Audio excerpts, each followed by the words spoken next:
Hello, assalamu alaikum guys. How are you? Great, inshallah. And I thought, why not make a vlog while I'm going to the office? And this is my first time doing this.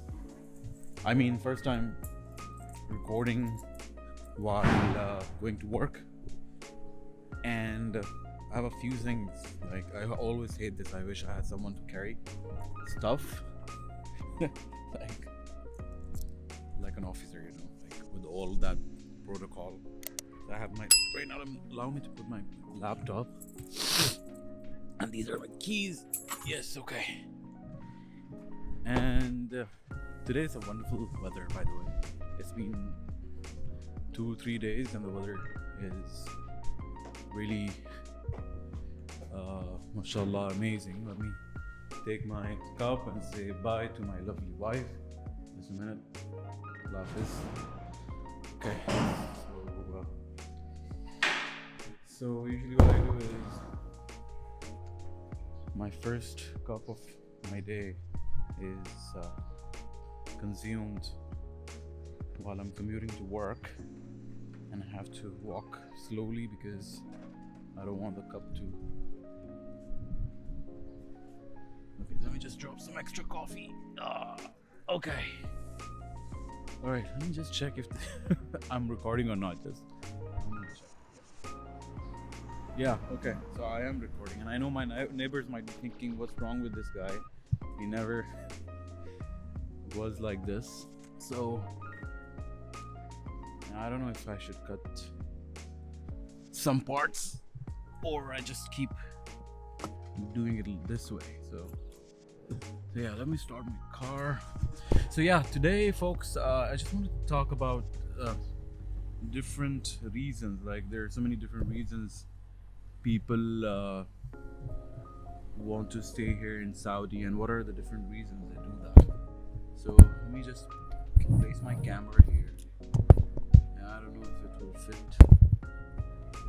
I hope it will fit. I hope wallahi, because if it didn't fit, then this all will go into waste. So I have a stand, and this camera is kind of not fitting, guys. Like, what should I bug the idea? Give me just bear with me. This is my first time doing this, and I don't have proper equipment yet. Let me just, okay.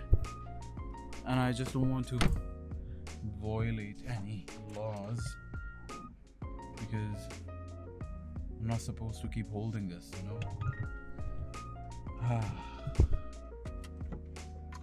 me just wear my swag, my goggles like that. So, okay. So what if I place this camera here with the stand? And the thing is, the stand is not solid. It's not attached to anything in the car. I think I should have bought that. But yeah, let me try this out today. And this way. Okay, sorry, Mr. Camera. No man, this is not gonna work. Yeah, it worked. Okay. Right now, I think it's gonna fall. Okay. Bismillah ar-Rahman ar-Rahim. Okay, so wallahi guys, if I make any accident today, it's all on you, all because of you. You see, a person has to do so much for their audience, But yeah, I think this is a more natural way to discuss different topics. And what I really wanted to discuss today is like why there are different ways. Not why, actually, I just wanted to discuss different reasons why people prefer living here in Saudi instead of Europe or US or Canada or any other country. And I will try not to be biased because I was born and raised here, so naturally this is the place I would always prefer over any other place. I have my friends here. I have my some of my relatives here. But yeah, who cares about relatives? But yeah, my friends, people I know. I know the laws. I know the custom. I know how to deal with neighbors and how to deal with authorities and ministries and whatnot. So yeah, I'm pretty much used to living here, and so I'll try my best to be as less biased as possible, and talk about people who want to choose between Saudi. Let's say if they're coming from Pakistan or they're coming from India or they're coming from any other country, like why they choose Saudi over other uh, countries. And I think I'm not sure about what would be the closest reason, but let's start with location. It's very close to Pakistan, it's very close to India and Bangladesh. So in almost 4 hours, you can go back home and you could attend any ceremony. Like, let's say if the marriage happening, then of course you could attend. If there's any important ceremony happening, you could attend. And then let's say if you want to go back and meet with your relatives, you could always do that. Like, it's only 4 hours away and you can go on a vacation. However, if you're in Europe or US, I believe that you will be a bit far. Even though I don't understand that the tickets between Saudi and Pakistan are so high. Like, I was checking the other day, I believe the tickets were almost the same as if you're going to Canada. And so I'm giving a hint here on something that I might share with you later. But yeah, so yeah, it's crazy, like why the tickets are so high between Pakistan and Saudi. And okay, that's another topic I don't want to discuss today. Okay, let me just fix my camera. Yeah, okay, so this is one. Second is, and when I say second, I don't mean that, okay, in terms of priority, guys. It's just in terms of what's coming to my head. Like, I'm just, this is not scripted at all, and I'm just naturally speaking with you. So secondly, I think it could be the culture, which at least matches a lot with the Pakistani culture. The faith is something that we share with the Saudis, and we're Muslims. So I believe the Muslim audience is, or the Muslim folks who are coming here to find employment and work, they want to live here. Okay, so yeah, culture and faith, I believe, is another reason why people from countries like Pakistan, India, and Bangladesh, and other countries, other Arab countries as well, would prefer to live here because of this. And of course, one important thing that I totally forgot is because, see, I'm a Pakistani and Arabic is not my first language. Urdu is my first language. So I totally forgot the part where the language comes into play. Like, and this would be true for all Arab nationals, like people from Egypt, Lebanon, Syria, and Palestine. So these folks, or nationals of these countries, and Jordan as well, and Morocco, and there are, mashallah, so many Arab countries. Sorry if I forgot any. But yeah, so they prefer to come here because, of course, the economy is very good, and then they don't have to learn a new language. They can use their same language. And honestly, I really envy them, because they do have this advantage, a natural advantage they have over us, which is the language. Like, for them to break the ice when if they want to do business here, it's much easier. For me, even though I was born here, I can speak Arabic, but it's not that as fluent as someone who is speaking it since their birth, So yeah, that is one thing. And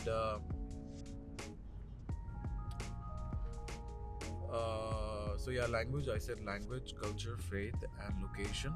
Okay, and what did I miss? And I think I think it's also the weather, because if you talk about Jeddah city, the weather is overall very nice, and even if it's hot during summer, you have air conditioning. But everybody could tolerate hot weather.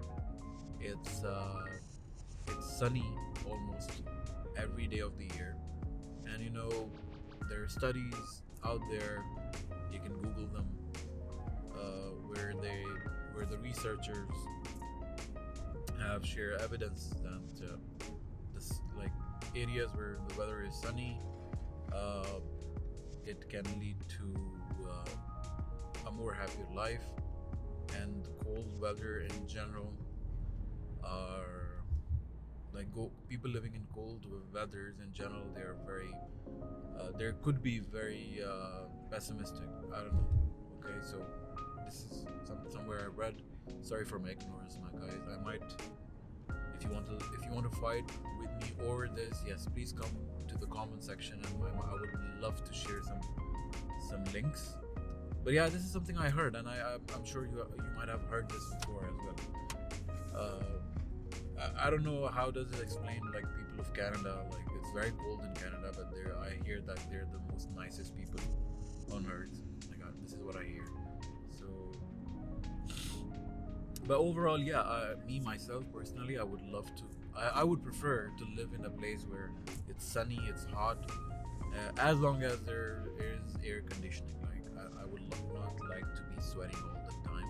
So yeah, as long as there's air conditioning, as long as there is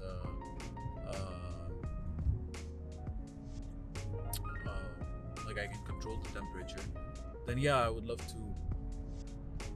I would prefer to live in a hot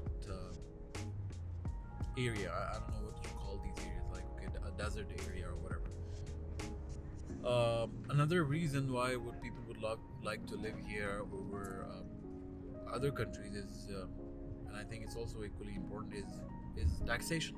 You don't have tax on your income, and you don't pay taxes to the government, except if you're an expatriate. Then of course, and we're talking about expatriates, we're not talking about locals here. So if you're an expatriate, then of course you have to pay tax on your dependents, and then your employer have to pay some fees to hire you.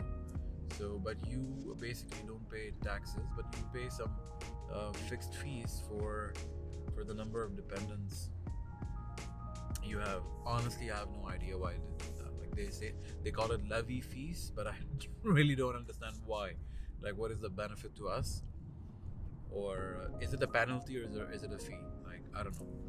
But Allah knows, and the government knows, of course, because they're the one who are imposing it. But anyway, but still, if they're imposing it, it's not something it's not as close to 30% of your income, which you would pay if you were living in Canada or any other countries. I think in some countries it's also 40%. Wow, it's huge. And I know people would argue that in return you get benefits. You have free medication, and then other benefits like social benefits, such as your kids get to study for free in school, and other stuff. Okay, one more thing I just want to add, for in terms of education, is that because my wife is teaching in a school, and I also studied here all my life. Almost all my schooling was done here. Then of course I went outside for bachelor's, and then I did my master's from here. So in terms of schooling, one major difference that I noticed, I'm talking about private schools, I'm not talking about public schools at all. It's okay. So in terms of schooling, I think that the schooling here in Saudi is much better. International schooling is much better than schools in Pakistan. Now I'm very careful here. I'm just comparing it with Pakistan because and based on my limited experience, because I'm comparing it with Beacon House, and I believe there's another major school here, LGS, I believe so. Yes, because my niece and nephew, they study there. They're enrolled there, and what I notice is that in international schools here in Saudi, they make sure that the students are humble. They're not they're not felt like as like, okay, we're privileged to study in the school and we're like high class. No. And in Pakistan, I felt that people who get their kids enrolled in those like very high charging schools, they have kind of a kind of a thing in themselves, like a class thing, that okay, we're something, we're privileged, and we're okay. There's something like, okay, you're privileged, and then you brag about it. That is something separate. So yeah, what I'm saying is that people in Pakistan, what I've noticed is they brag when they enroll their kids there. And you might be thinking, Ahmed, why the hell are you talking about this? Like, the reason I'm talking about this is that if I enroll my son in a school where, okay, I'm enrolling them for education and to be a better person in life, right? So and not to be an arrogant, I don't want to, okay, let's not use that word, let's keep our channel family oriented. Yeah, I don't want them to be arrogant. So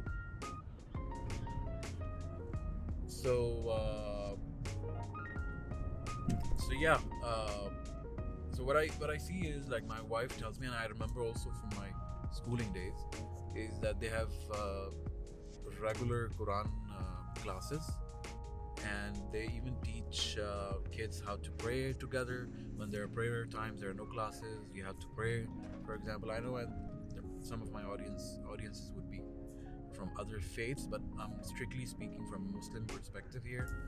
So if I know that, okay, I'm enrolling my kid in a school where they're also given space, not only space, but they're encouraged to practice their religion as well, and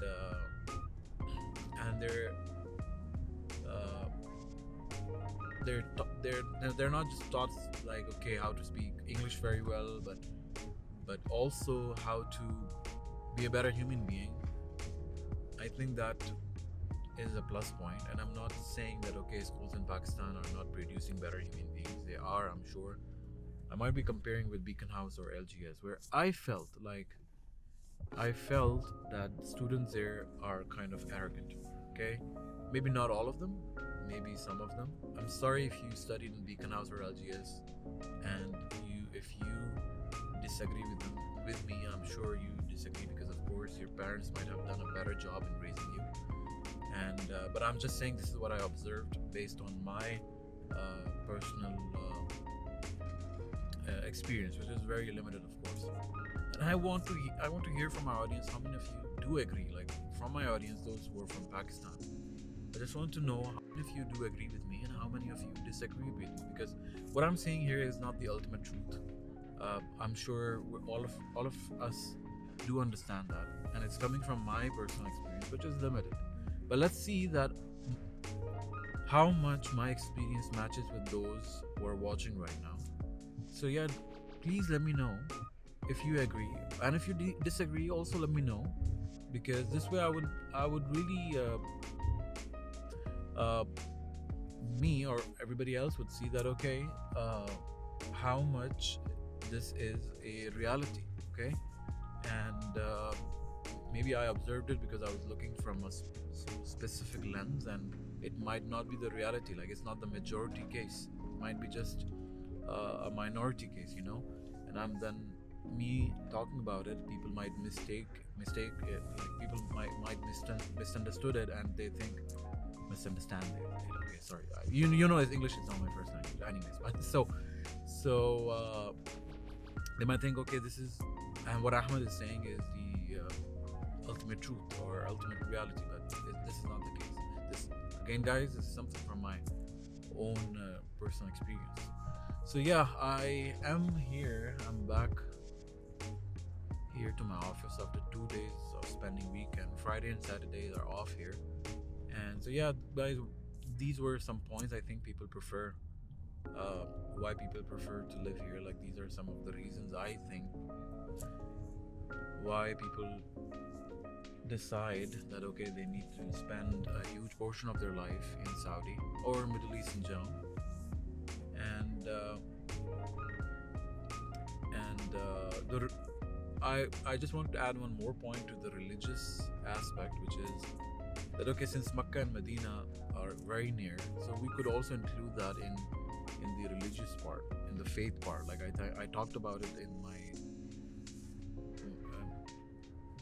like secondly or firstly, I don't remember now because I'll have to rewatch my video. So yeah, that's pretty much about it, guys. Let me know, what do you think?